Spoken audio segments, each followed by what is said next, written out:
Le RSI, c'est un foutoir administratif et ça ne fonctionne pas depuis sa création. Déjà, le gouvernement qui a créé le RSI en 2006, il a fusionné trois caisses. Et quand on fusionne trois caisses, aujourd'hui, sans vraiment réfléchir aux conséquences, ce qui a été le cas, donc il y a eu un sacré problème.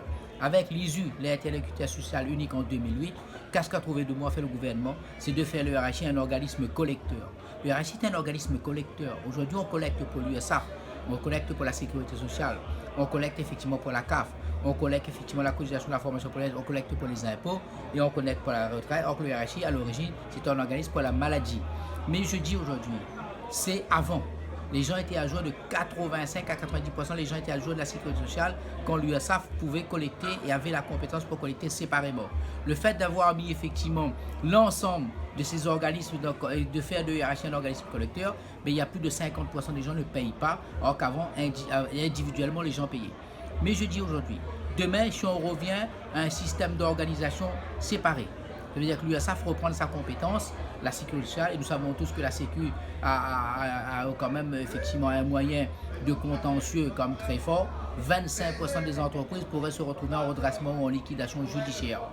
Voilà la vérité. Alors vous, c'est votre vérité, mais pourquoi dans ce cas-là, il y a autant de collectifs qui se créent contre le RSI? Le collectif est en train de raconter, effectivement, s'ils veulent bien raconter, pour deux raisons. Premièrement, ceux qui sont à la tête du collectif, ils le font aujourd'hui parce qu'ils sont candidats à l'élection de la Chambre des métiers. Jean-François Maillot est candidat à la Chambre des métiers contre Picardo Bernard et Alamel Michel, effectivement, il devient candidat face à notre équipe, à nous, donc à la Chambre de commerce.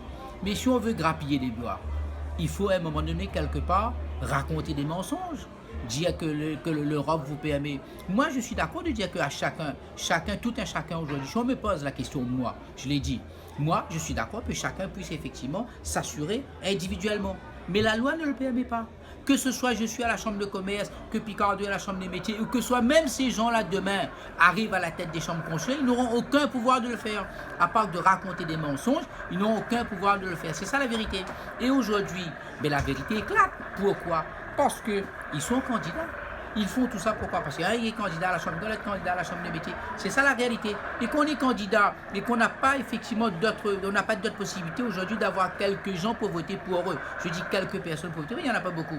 Ok? Mais qu'est-ce qui se passe? Il faut bien arriver à les convaincre de quelque chose. Et comme on dit, le mouche attrape avec vinaigre. Ben effectivement, ben voilà, donc on ne pourra pas attraper avec du vinaigre. Bon, on raconte de tout et n'importe quoi.